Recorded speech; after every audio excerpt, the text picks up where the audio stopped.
Shalom, my friends, and shalom, my enemies, and shalom, all of you. And it is good to be here on this Shabbos morning, February 8th, 2025, to talk to a guest in the neighborhood. His name is Billy Van Zandt, who needs to mute his or unmute his microphone there. Let's make sure you do this. Now let me tell you a little bit about this person. Billy Van Zandt, he is the creator of more than 24 theatrical comedy plays, among them Love, Sex, and the IRS, as well as Silent Laughter. He also wrote the dramatic bio play called The Property Known as Garland, which featured his wife at the time, Adrienne Barbeau. And he wrote on TV for Martin Lawrence's show Martin, for the Brooke Shields show Suddenly Susan. He also is an actor. He's been on Anything But Love. I didn't even know this. And he's still performing. He was on The Marvelous Mrs. Maisel playing the one and only Groucho Marx. I got to hear about that. He is, Billy Van Zandt, even though he seems to have the Jewish sense of humor. Alas, not Jewish. He is the half-brother of little Stevie Van Zandt. So, in fact, last year, in Wilson Avenue in New Jersey, was renamed Van Zandt Way, honoring both you and your half-brother Billy. So, ladies and gentlemen, he's got his new memoir ready and out. It's called Because It's, I know you're going to hold it up. You must have it with you. Because It's Funny. There it is. I also wrote a previous memoir called Get in the Car, Jane, Adventures in the TV Wasteland. Well, we are not a wasteland. We are a vast wonderland here in the neighborhood. To have with us the one, the only Billy Van Zandt. Shalom, Billy. Hello, how are you, Rabbi? Oh, I'm all right. The usual problems, my prostate, everything. But how are you? That's more important right now. I'm excellent. I'm always good. Always good. I'm very glad you're here. So tell us, how is this? You're out on the West Coast. Where are you? Are you in California? I'm in Los Angeles, yeah. So nothing around you burned down? A lot of around me burned down, but no, we were good. We were safe here. But I have a lot of friends that lost, houses and memories and all that. It was a nightmare out here, and it continues to be because the entire town of Pacific Palisades is devastated, and the Eaton fire. It was a mess. It was a mess. So how does that? I mean, because LA has fires every summer, and half the thing burns down. How long? What is the estimate on the thing turning relatively normal again? What can they say on rebuilding, starting things up, getting things back? A couple of years. I've got a friend. Her house was her house survived. I think one of two houses in the entire neighborhood, and she was told it's going to be 2 years before she can move back in because of the smoke, because of the gas pipes have to be rechecked, the topsoil has to be taken out, and her, she gets the fun of paying her mortgage for those 2 years that she can't live in that house. Oh my God, where's she living? What is she doing? She's in an Airbnb right now, and they're gonna rent the house if you can find a house to rent because everything burned down. How much of insurance? What covers that? Is she just gonna have to pay for it, or she got to insurance gives her a certain check, or what? I think insurance gives you a certain amount, and after that, you're on your own. Wow. Well, it's supposed to be a funny conversation, but it just I is know, it's shocking. a hilarious way to start. Well, yeah, but you're out there. Are all the fires out? Yes, yes, Oh, everything's contained. yeah. There is 30% contained. We're already okay. It's like, no, it's still burning. What the hell? Right. But No, it rained last week, and it's raining again this week, so that's good. with Mazel McGlick. So you wrote one memoir, as we mentioned years back, about the television ways. So how is the new memoir, because it's funny, different? The first book was all about the TV shows that Jane and I and my partner Jane Millmore that we wrote or produced or created, and all the behind the scenes stuff, what went into putting those shows together. The new book is all about the plays. We've written 24 or 5 plays, and it's about the creation of those and how they've been taken over all over the world. We've been very lucky that way, and it's been fun. So between the two books, you sort of get most of what we did. Now, Jane Millmore passed about a year or two ago. 5 years. Oh, 5 years ago.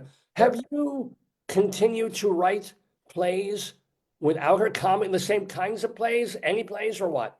I have not written a play since she passed away, which is surprising for me because we always did about 4 or 5 things at once. We'd write one play while we're writing the TV show, while we're trying to sell a TV show, while we're thinking about a different play. Because my thought was always get a million things going at once, and if one thing doesn't work out, you go do the other thing. Right. And then in the middle of all that, we'd also be acting too. So, but since she passed away, I have not had I'm just starting to, things are starting to percolate now, but that's why I started writing the books. I wrote the first book while she was sick, and then the second book since she passed. And I've got a third book that I'm just finishing up now that I'm editing right now, which is a little novella. And it's not even a comedy. It's an actual, Oh, but she has nothing. It's not a story of you. It's not biographical. It's completely No. different. What's it about? It's an interesting story that I found that I couldn't get any research on. It's a baseball historical novel. That sounds, if people who know me go, "You're writing a what?" But around the time the Jackie Robinson movie came out, I read one little one-liner about this other guy who was trying to be the first black guy to play in Major League Baseball and never quite got there. And the story intrigued me so much. I tried to do research on it, and I couldn't find anything. Everywhere I looked, nothing. So I made it up. I made up most of it anyway. But You changed the name, I guess. So you just you had the idea, and then you sprung a complete fictional story over it. Oh. Yeah, I mean it's based somewhat in fact, but I didn't know enough of the details. I did a lot of research on the teams and the rules and all the other things that were taking place at the time, and it was really interesting, and it turned out really well. It's called The Cracker Jack Man, and it'll come out probably in the summer.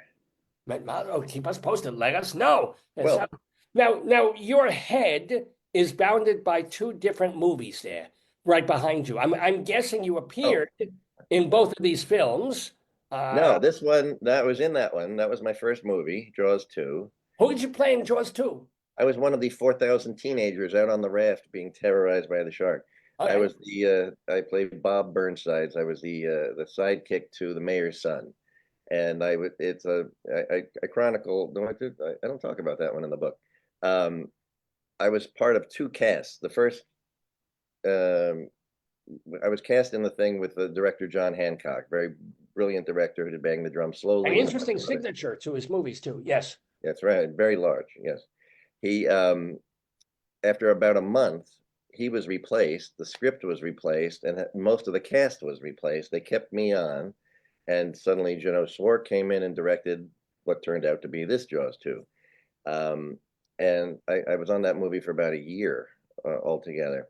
Oh my God! Supposed to be a 4-week deal, but I was on it for a year because things kept happening, and that was my first movie, and then that one over there. Where am I? Over there. Oh, yeah. Yeah, that is one of the. I have a bunch of our plays. They're done all over the world, and I've got all foreign posters. Oh, if you don't have to do it right now, but before we go, I want you to swing the camera so we can see some of these posters, and of your plays with Jane Millmore. I mean, just can you do it, or do you want to move the machine? I'll figure it out as we go. Yeah. This one is that one. Which one is it? That one is the Spanish one. Yeah. You've Got Hate Mail, which is we did that off Broadway for a couple of years off and on. And then when they did it in Mexico, it was starring a whole bunch of telenovela actors. I went down to see that one, which was really fun because it was so different than anything we had done with the play. And it was done in a converted IMAX theater, so that you take an escalator to go down into the theater, and there's a 2-story poster of our show, and it was pretty fun. Yeah. Let me ask you a couple of quick things. First of all, if you had to choose the favorite play that you wrote with Jane Millmore, which would it be? It would be one of three, actually. Right. I did, there's one we did called A Night at the Nutcracker, which was our version of a Marx Brothers musical. And I played Groucho, and we have a company of people that we've worked with for going on 50 years, and same actors. I use them in all the different shows. And so we put that together with the same company of people, and it was just a ball. We wrote it. Um, Jane and I, we met at our Warner Brothers office one day, and she said, "I know what I want to do for the next show." And I said, "I know what I want to do for the next show too." I was just watching the Night at the Opera with my kids and introducing them to and I thought, God, I wish I'd written for them. I said, I want to write a Marx Brothers musical. She said, I want to write a Christmas show. And then she said, A Night at the Nutcracker. Boom. Done. Boom. There it is. And it was a ball. Ed Alton did our music, and he did a lot of our TV shows music, and he was as much of a Marx Brother freak as I am, and he did a beautiful job with that. The actors did a great job. We had a ball doing that. So That's that's one. fun. Second one was Merrily We Dance and Sing, another musical, and this Because was Roll Along was taken by some other Broadway that's right. composer. That's Yeah. right. I know that guy. Um, this was a little community theater company putting on their annual operetta while there is an escaped lunatic loose in the theater somewhere, and he ends up in the show, and it was crazy. It had everything but the kitchen sink in it, and we probably actually did have a kitchen sink in it. Um, and that was just the funniest, I think the broadest, funniest thing we'd ever done. And then the first one that we ever wrote was Love, Sex, and the IRS. That's done all over the world, and that just means a lot to me. So those are the three, I would say. I'm sure this is in the book, but how did you wind up meeting Jane Millmore, who again, who was not a wife or a girlfriend, or you were just, it was kind of like Comden and Green. You know, you worked together almost like a 9 to 5 as writers. Yeah. And how did you meet her? High school acting competition at a local theater. She was from Keensburg High School. I was from Middletown High School. We met there. The producer of the theater cast us in Neil Simon's Star Spangled Girl the following summer, and we were together for 46 years. And we actually started out as boyfriend girlfriend, Oh. and that's too long a story to go into. But we would break up. No, but most of the Together, time break you up. don't stay friends. You just kind of, when that happens, you're just like, Yeah, eh. we dated. We broke up. It was an ugly breakup. Oh. We slowly got back together as friends. We married other people, and then we compartmentalized things, and all without missing one single day of work in 46 years. So did you really have like a work, maybe not 9 to 5, Monday through Friday, but did you have literally like we show up, punch the clock, let's start writing? Yeah, yeah, yeah. We both started out as actors. We started writing to give ourselves something to act in. And then I started directing so no one would mess up my writing. And then I started producing so no one would mess up my direction. And This is all theater. This is not TV or movies, right? This is all started in theater. Started in theater. And yeah. then eventually Bob Newhart hired us to write for his TV show. And that was our first introduction Which to one? television. Which Newhart show? Just the one called Newhart up in Vermont with Larry Darrell and Darrell. Okay. Yeah. And that spoiled me for every TV show that came afterwards because he was the greatest boss you could possibly have. And the work situation was great. We worked literally till maybe 5:30 was the latest we ever stayed there. Unlike most TV shows now where you're sitting there writing till 4 in the morning, and what you're writing at 4 in the morning isn't any better than what you wrote at 5 in the afternoon. So so we started with him, and once we did that, we sort of the acting stuff went on a back burner. Oh, And of course, yeah. we started. We ended up from that show. We ended up on Anything But Love with Richard Lewis and Jamie Lee Curtis, and we actually did act on that show as well as being on the writing staff, which was rare back then. It wasn't really until I think the Office was the first time actors were allowed to be the writers as well and really get away with it. Oh, wow. I did Prior not to that, if you were a writer, you were the writer, and if you were an actor, you didn't write the scripts. didn't cross the. Well, let me. Yeah, But first of all, tell us a Bob Newhart story. Tell us just some anecdote or something that you he would remember about his style of his. he everything for him was about the audience in the bleachers watching you film the show. He did one take per scene. That's it. You did it like a play. If you had a costume change, make it fast, get back in time. It was like you were doing a play that happened to have cameras there. And he wouldn't have a laugh track.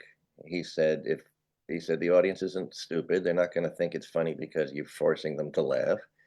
And that part just stuck with me. And every show we did after that, I did the same thing. But he would warm up his own audience before the show. He would actually come out and do some of his fantastic bits, with the telephone bits. And it was a joy to watch him do that, and then we'd go and do the show. And I only saw him bomb one time. It was funny and not funny at the same time. There had just been a horrible earthquake in Armenia, and maybe an hour ago, and he said something to the audience like, the worst part about the horrible earthquakes, all the VCRs going 12 o'clock, 12 o'clock, 12 o'clock. Nobody laughed, but we You were like it. howling because Yeah. but great guy. And he always, he at the table reading, he always had his car keys right in his hand, because as soon as that table read was over on Monday, he and Tom Poston would go play golf. And it was like, just get this out of the way. I want to go play golf. But great guy. I loved that man. Now tell us about a very different personality, Richard Lewis. He had to be a very different guy in the writers' room and dealing with him. What was he like? Richard was as neurotic as you think he was, and as funny as you know he was. And on Anything But Love, he never learned his lines. He would painstakingly take the script, cut out his dialogue, and tape it inside coffee cups on the keyboard. I kept saying, if he got hit by a car, we could have somebody come in and do his role, because I could just follow them. So, Was it but because he couldn't remember them, or he it liked to wasn't a have it there for security, or what? Yeah. security. He could learn them. He just didn't. And and half the time they would try to, they would want to cut to him for a reaction shot, and he'd be reading his he'd be reading his next line. But when he wanted to do the show with Don Rickles, he called me up and asked if we would write that for him, and we did. And I said, all right, here's the two things, Richard. Two things. One, you're learning your lines. I'm not pasting anything anywhere on the set. So you're going to do that. He said, okay. And he did. He was great with that. And the second thing I said, you've got to stop faxing me joke rewrites after midnight, because he would, every hour, you hear the machine going, another joke. And they were all good jokes, but it's like he was always trying to, fix things. Well, now that I get. Was this Yeah. before email already still? I mean, now Yeah. you send Yeah. it, I read them in the morning, but I guess Yeah. back then, yeah. Yeah. Wow. How about Yeah. Jamie Lee Curtis? How was she? Loved her. She we had to, when we first started the show, she if we wrote her a joke of any kind, she would smile through the joke. And it was like, so we stopped writing her jokes, and we wrote her how it should be written. We wrote character Yeah. jokes as opposed to, But I'm bum. Yeah, yeah. right. And she was great with that. She worked really hard, and she was really, really fun. Jane and I wrote we did a pilot for her that didn't go. It's called the Jamie Lee Curtis Project, actually. And that would have been, I wish we'd done that. That would have been a fun one. And yeah, I see her through the years. She's a little crazy and a little fun, and really, I had a great time with both of those people. So who else? Who else in your adventures in TV land before we get to more to your plays and things? Who Yeah. else have you worked with great stories of? Remember, good or bad, you know, wonderful or Well, terrible or I both. did we mostly wrote for stand-ups, turning them into sitcom people. Yeah. So we did Martin Lawrence as an interesting chapter about that in my book. You don't have to give the whole thing away. I remember the book is called Because It's Funny. Yeah, yeah. What? So how do people get that book, by the way? How do they buy And it? you can go to Amazon or Barnes and Noble and order. Um, um, we wrote for, see, we did Don Rickles, we did Bob Newhart. Uh, But is there a Martin Lawrence story, or are you trying to sort of shy away from that, or what? um, trying to think what I can. The weird thing for me was he worked the same as Bob Newhart. It was all about the audience in the bleachers. Oh, all One right. take and be done. And if it got a laugh, it stayed in. But he didn't want there to be a censor at all. So and when you write these things, you know things are going to get cut, so you overload dirty Yeah, jokes. So they cut the one and they keep the one you want. And they inevitably would take out the wrong joke and keep the really dirty one by yeah. accident. But but there was one moment where he was in the middle of he was dressed as Shanae with the girl, the neighbor, and the censor called him over because he had ad-libbed something and said, "You can't say that. You need to say that." He dragged the guy in front of the audience and said, "This is what he wants me to say. You tell him." And the audience was like almost going to lynch the poor guy, and, and so. And then it was like Martin, and Chris Albrecht, who was running HBO at the time, was there, and he tried to talk him out of this. Well, I forget what the line even was. And Martin started flicking off the fake fingernails. He said, "You get your boys, we'll meet you outside." And it was like, and Chris said, "I'm too old for this shit." And he got in the car and he took off. Yeah, God. we had fun. Wayans Brothers, I did. Yeah.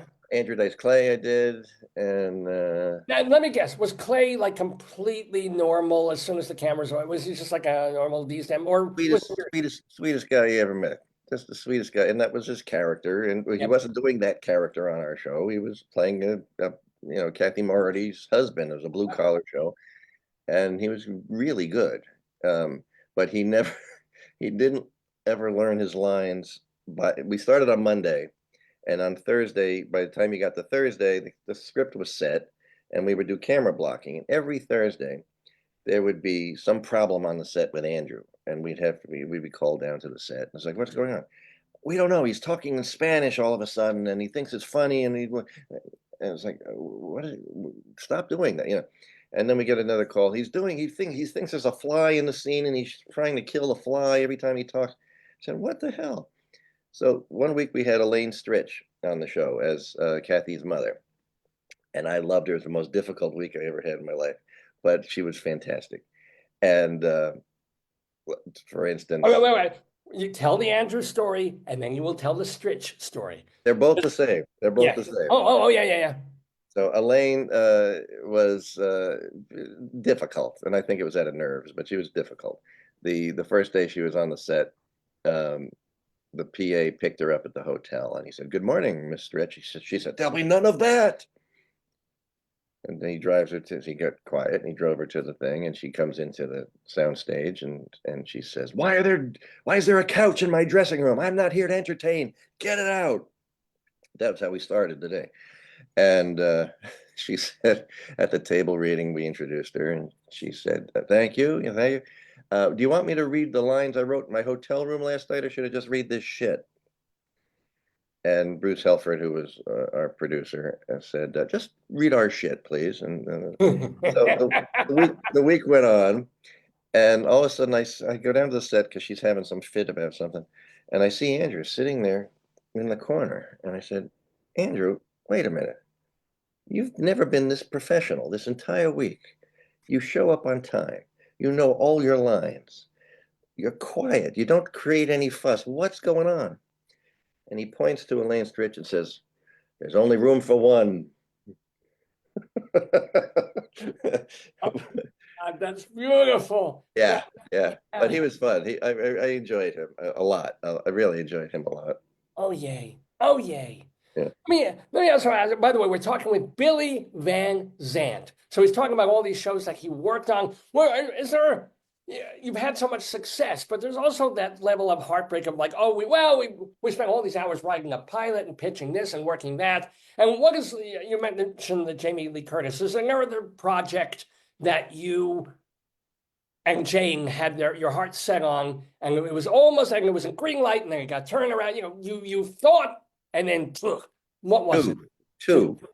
Yeah. One was a show with Olympia Dukakis, Richard Mulligan, Oh. Michael McKean, Oh. Julie Haggerty.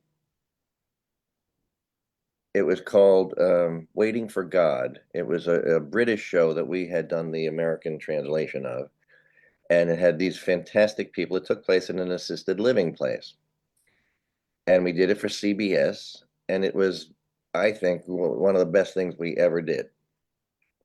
And CBS decided that year, despite the fact that it tested well, and Penny Marshall was our producer as well, Jesus. Yeah. and they chose to pay us all off. I had a 6 episode commitment. Penny had a 6 episode, Olympia. So they paid us all off to go home and didn't do the show because that was the 1 year that CBS decided we're going to go younger. Oh. I thought you were going And to say because the Golden Girls came out at the same time and they didn't want to go, but no, no, no, it, no. it was so painful because it was good. Now And when you say you brought it to CBS, did you do a pilot or did you just write a script and no, take? we filmed it. We filmed the pilot, Yeah. and Olympia was a ball. Richard was great. Michael is the funniest thing in the Michael's world. brilliant. I mean, he's just, yeah. Um, and Penny was a trip to work with, I will say. Why? Well, she first of all, she smoked everywhere. Didn't matter where she was. She was smoking like a chimney all the time. So you're in a sound stage, and it's, and people, there's reasons they don't want you smoking. Yeah. But she didn't care. She'd light up, and because it was Penny Marshall, nobody told her anything. So half of our auditions consisted of a smoke-filled room, and actors would come in and choke to death while they're trying to trying to read. And she mumbled all the time. I mumble, but she mumbles worse than me. And poor actress came in one time, and she did the scene, and Penny said, "This time you're trying, yeah."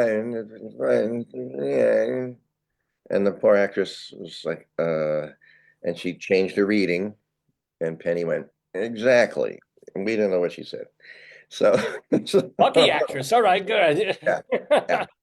Um, but And you she, mentioned there was a second show that the second show was a show I did for Disney, which was surprising because my agent said, "We want you to go to Disney for a meeting." I said, "Disney?"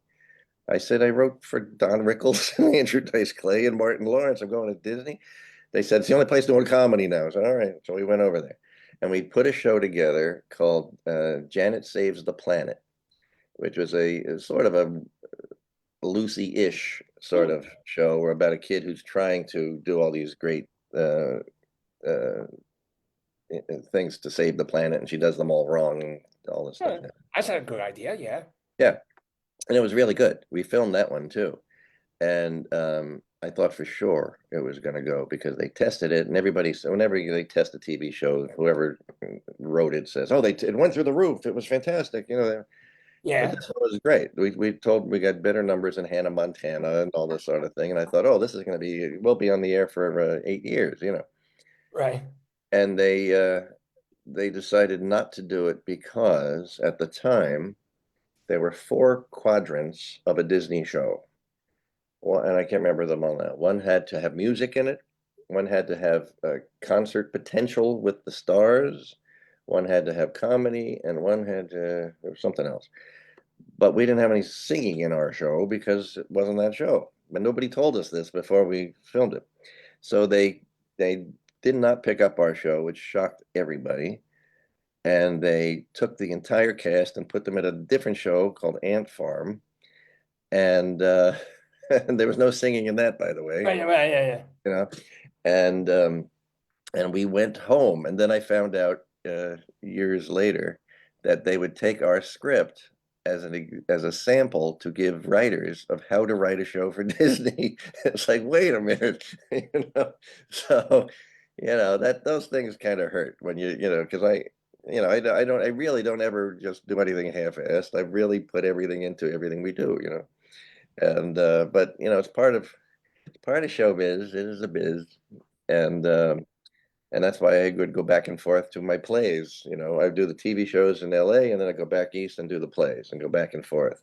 Now, are you still writing or for TV at all, or have they? No, no, I haven't Is done it there in a an while. age out sort of thing, over there where They don't tell you you've aged out, but you've aged out. You know, they uh, they just pretend you're invisible a little bit. But the, uh, the difference was in TV, you're told a guy named Sam Bobrick, really talented writer. yeah, Uh, he yeah. wrote Murder at the Howard Johnsons and a bunch of other plays that I had directed and stuff. He sat me down one day and said, when I just started writing for TV, he said, you're a playwright, right? And I said, yeah. And he said, let me tell you how it works in television. In the theater, you're the top of the pyramid, and everybody works to please your vision. Now you're in television, you're the blueprint, Mhm. and we're going to do whatever we want with your script. It took me a long time to get past that. It took me about 2 years to get past that because I kept going, why are they changing our work? And the, uh, the the saving grace for me was to go back to do the plays where nobody told me what to do. you know, And you were also directing and producing some of the time, so you really were yeah, top of even if as a writer you weren't top of the chain. The chain was, oh, I got to ask the director, hey, hi, yes, and there yeah, it is. yeah. It's true. It's true. Let me ask you, speaking of plays, Hmm. I saw in the resume there that you do have a play called What the Rabbi Saw. Yes, What I was do. that about? This was a crazy physical comedy. We there's a lot of physical comedy in all our shows. I'm a student of Keaton and all those people. So we had done a bunch of one acts called "Do Not Disturb," and one of those scenes was about a wedding where the bridegroom and the maid of honor were caught at the beginning of the scene, having an affair and accidentally attached at the zipper. And the whole scene was about trying to get separated and her hiding under him when somebody come in and him hiding under her and all this stuff. And it was a great little scene. And then we started to a couple of years later, I thought, what would have happened if that scene had continued? And we did a whole play about started there, and it just got crazier and Did crazier. they ever get unstuck, or were they literally stuck together the whole scene like a Ray Cooney farce or something, or They were stuck together the whole scene. oh no, or the whole play, the the whole play? Yeah, well, first act, second act, things separated, but things got even wilder. But and Where does the rabbi come into it?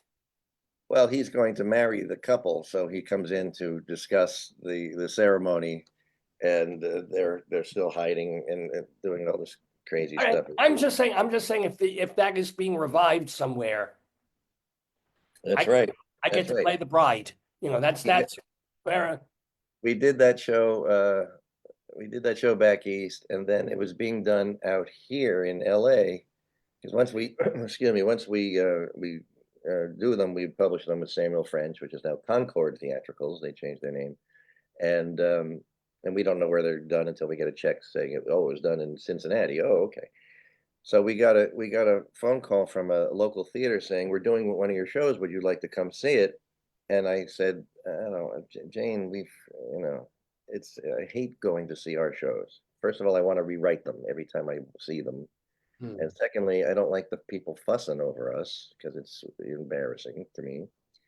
And and third, if I'm not in charge of the show and it's terrible, I don't want people to know it's my show. So, so we didn't go. And as it turns out, I wish I'd gone because the role of the wedding singer was played by a soap opera actress who had just made her stage debut, and it was Eva Longoria. Oh my God. And I never got to see her do it, you know. So All right, missed opportunities. So yeah, you're still doing your shows. Ever do you occasionally go to see one of your and Jay? very, very seldom. 'Cause truthfully, I want to rewrite them, you know, because Oh, they're never finished to me, you know. And even when we do, we've been touring sporadically. The last show Jane and I wrote called the Boomer Boys Musical, and I rewrite the jokes every performance. It's like, oh, try this, you know, this will be good. Um, but where I do go see our shows is around the world. I go see the foreign productions. Those are fun to see. and are they translated? Are they in the other language? Yeah, yeah. The weird thing about that is I have to approve the translations for all the different countries. I don't speak any other language than English. So you just go, yeah, sure, That's whatever. exactly what I do. That's exactly what I do. They send me the script for approval, and I'll go, yeah, it's good enough. Yeah. So my wife and I went to see two of our shows in Poland. We're very big in Poland for some reason. They do all our shows in It's, Poland. well, they think you're doing tragedies because they're Polish, but all right, yeah. So we went to see Love, Sex, and the IRS, which was just fantastic there. And down the street, coincidentally, was another theater doing our show, Sweethearts. So I went to see that, and they had English translations for the tourists above the stage, but it wasn't It my wasn't script. your original script. It was the Polish translation into English of the thing. Exactly. And half of it made no sense at all. So there Right. was there was I don't know why it was funny at the time, but when we originally wrote it, it was a newlywed couple booked into a hotel suite, and her name is Elizabeth, and she's married a guy named Timothy Taylor, and so she becomes Elizabeth Taylor, and it was a haha. Okay. Yeah, I could, yeah. Then you find out her maiden name was Fisher, Eddie Fisher, all that stuff. I don't know if it was funny when we originally did it, but it wasn't funny now anyway. But we go to see the show, and it gets to that part, and it's in Polish, so I can follow along. I know the story, you know. And they get to that part, and the bellboy finds out her name is Elizabeth Taylor, and he starts laughing and making sewing motions like a Elizabeth tailor. Taylor. And the audience is laughing at it. And I'm thinking, what are they laughing at? It doesn't make any sense. And then he finds out her maiden name was Fisher, and he starts making, you know, fishing motions, and the audience is laughing again. So I got to take a closer look at these translations as they come out. Remember, they're Polish. That's right. There's a caveat right there. They're Yeah, Polish. yeah. No, now let's get to personal life because you have mentioned your Jane Millmore, of course, and your two wives, or you I'm not Mormon. I'm just you have one and then another. One right.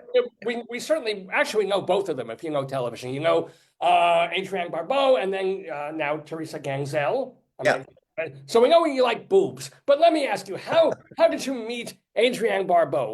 Was she on Maud? Did you write for Maud or what?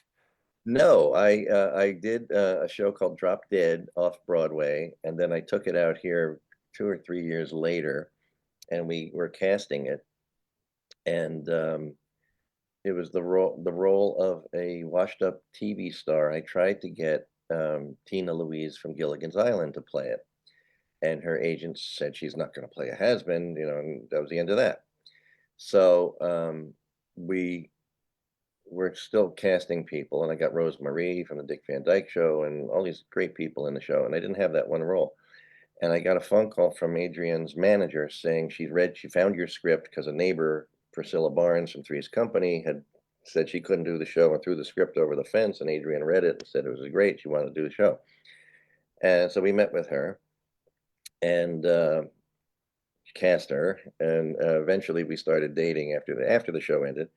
And a year and a half later, when we got married, I got a telegram from a friend that said, "Good thing you didn't cast Tina Louise." You may So be married to her. Hang out with yeah. me thing, It yeah. was funny. It was funny at the 75th anniversary of CBS. Adrian and I were in New York, and they had all the different stars from all their shows from the past. And I said, "Oh, look, there's Tina Louise. Let's go tell her the story." So we go over to tell her. And I introduced myself and Adrienne, and I said, "You're responsible for us being married." She said, "What do you mean?" I said, "Well, I had sent you a script of one of my shows, and you turned it down." So Adrienne, she said, "What script?" I said, "Oh, it's called Drop Dead." So anyway, you turned it down. And then Adrienne, she said, "When was this?" I said, "Oh, it was 1991, something like that." Anyway, you turned the script down. And then "Where did you send the script?" "What? Where'd you send the script?" I said, "I don't know. I sent it to your agent." "That son of a bitch. That, hey, that drunk." And she kept going off about this agent. And we just backed away and never finished the story. And that was the end of that. And so anyway, so that's where I met her. And then I met Teresa in because of another one of my shows. You've got hate mail. It was set up. One of your theater shows, not TV, because we know these Yeah, people from TV, but yeah, again, yeah, you're from a theater yeah. show. These Yeah, are all theater shows. And You've Got Hate Mail was the story of Jane's divorce told through emails, basically, make it simple. And it was 5 actors, 5 laptops, and you would read the emails back and forth to each other. And we set it up so the scripts were right on the laptop, and we could have guest stars come in and sure. play all the different It's roles. like Love Letters. It's like, or Yes, there's a show called Pen Pals right now off Broadway that yes, yeah, is set up. Yeah. exactly. And so Teresa, we were also touring the show at the same time, and we were gonna go to Florida and do the show, and Jane didn't want to go because she had just started dating Shelley Jensen, this guy that she ended up with. So my stage manager said, "Teresa Ganzel's down there." And I said, "What do you mean?" She said, "She's doing another show for the Schubert organization at the same theater, and yours is going to be the show that follows it. Let's call her." So we called Teresa, see if she wanted to do the show. She said yes. We never ended up doing the show in Florida, but I said to her, "Look, if you're ever in New York and you want to guest star in the show, let me know." And she said, I'm going to be there in October." I said, "You're in." So she came and did the show, and then she came back. I wasn't in the show. She did it with Jeff Keller, who was the Phantom of the Opera on Broadway. And when she came back to town, I took her to lunch just to be nice, and we started dating, and we've been together ever since. Are you married? Or is she official? You put a ring on it. So how long? How many years now? How long has she been? We've been together about 12 years, married 3. Um, and Yeah, yeah, and so you got to be careful if you do one of my shows. That's right. If I played the rabbi in What the Rabbi Saw, or any Yeah, part of that, it could, you never know where it's going to you go. never know in this society. It's true. We have been talking with the fun, the delightful, the wonderful Billy Van Zandt, ladies and gentlemen. Now, I want to remind you that you can get his new memoir. It's called Because It's Funny. So pick that thing up there. Available anywhere books are sold. Amazon, available at, there's still Barnes and Noble. We can probably get Barnes, probably, Yeah, or yeah. certainly online, books, all these different places. And you Mhm. said you're working on that novella. Do you have a name for it yet? That's coming out in the summer? The Cracker Jack Man. That's right, Cracker Jack, man. You mentioned that. Great. So, since you're in edits on that, but you're not writing plays anymore for the moment, what else are you working on? That's I'm just traveling around right now, and I decided this year I'm sort of percolating of what the next play is going to be. So I want to get back into doing 12 things at once like I used to do. Wow. Have Yeah. you, I mean, we talked about aging out of the so-called writers' rooms in traditional television. But what about the revolution in terms of short things online and streaming and YouTube and TikTok and this and that? Have you thought of any of that or working for any of No, those things? No, no, no, no, no. not your thing at all. Huh? No, I do what I do, and I'm happy doing that. Maybe I'll get into that stuff, but right now, I like the full theater experience, and there are a couple TV things that are you know playing around in there. All right. So we'll see. No, forgive me. I probably should have looked this up. Do you have kids? I think you had. I do. I do. I have. twins that I had with Adrienne, William and Walker, and William is a platinum record producing music guy, and Billboard and Grammy nomination, all that stuff. And Walker is he's an entrepreneur and a designer, and he's got his own company, Mine Until Morning. And they're both doing fantastic, which is good because that's my retirement plan. And then I have a stepson from Adrian's first marriage, Cody. He's a musician. His father's John Carpenter, the horror movie director. Oh my gosh, yeah, yeah. And Of course she was. Right, yeah. Cody writes the movie scores with him now. So yeah, three great kids, and they're all doing great, thank God. So last question for you. Speaking of music, we haven't really. Congratulations again on having a street named after you. Isn't that funny? Isn't that great? You. So how close are you with little Stevie? You're 1 degree removed, not only from Beatrice Arthur, thanks to Adrian Barber, but you're 1 degree removed from Bruce Springsteen, for crying out loud. So Yeah. how close are you? You share stories? Do you do holidays with little Stevie? Of course. Yeah. We grew up together, so yeah. And yeah, we still see each other all the time. So do you have a Stevie story? It's my brother. I don't know. Well, yeah, I mean, growing up with him, was he a good brother? Was he a big brother? Was he a bully brother? Would he protect you? You protect him? Anything funny? Very close family, close Italian family, because my mother's side, and we still see each other and hang out and do all that stuff together, and yeah. I don't know if I have a particular story, but All right. Then I'm going to save this for the last question then, since you're Italian. Catholic, religious ever, at all? Where does... My mother was Italian. She's Italian. She's passed away. My mother was Catholic, and she was married to Stephen's father. And when she divorced him, they kicked her out of the church, which the Catholics are lovely to do.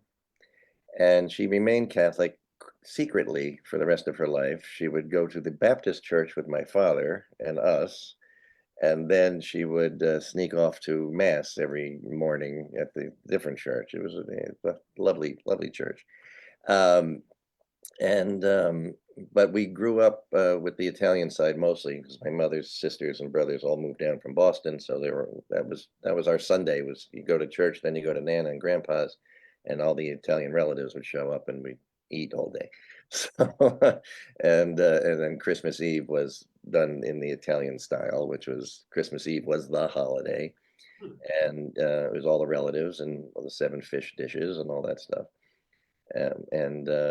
But where does religion, if at all, does it play a part in your life? Because you worked in theater, you worked in television, which means technically you're ostensibly Jewish. But I'm wondering. Jane used to refer to me as the pseudo Jew. Pretty much. Yeah, you do comedy. You play Groucho, for crying out loud. Yeah, of course. And most of my idols are Jewish writers. As well, they should be. Right, then let's make this the final last question for Billy Van Zandt. Okay. Who is the writer or comedian that you most admire? And it doesn't have to be someone you worked with or knew. It could be from before or whenever. But who would it be? Well, this will piss a lot of people off, but I don't care. Woody Allen. Doesn't piss. No, of course I get it. We all wanted to be Woody Allen in the 1970s and 80s. Yeah. Who didn't want to be Woody Allen? But why? And he wrote his own stuff and performed it. That was my thing. And I've always, just to continue on that thread, I've always been able to separate the art from the artist. I just do. So if otherwise, there's not many people you really could look at and enjoy, if I look at a painting by Adolf Hitler, I'm not going to. Maybe that. No, it's a nice painting. This is pretty. This could hang in my kitchen. I was like, who painted it? Oh, all right, maybe not the kitchen. We could work on that. Anyway, ladies and gentlemen, we've been chatting with Billy Van Zandt. Get his memoir because it's funny, and get the older memoir too. It's called Get in the Car, Jane: Adventures in the TV Wasteland, about your years writing with Jane Millmore. But we wish you more success with your projects. We wish you the Cracker Jack Kid, was it? The Cracker Jack Crackerjack Man. Man, I'm so sorry. I have no memory All anymore. right. Cracker Jack Man, when that comes out, please let us know. Let us know all the projects because it's going to be, you're going to do 5 to 10 projects in the next year or two, God willing. All right. Thank you, Billy, and Thank much. you very much. Bye-bye now. Bye.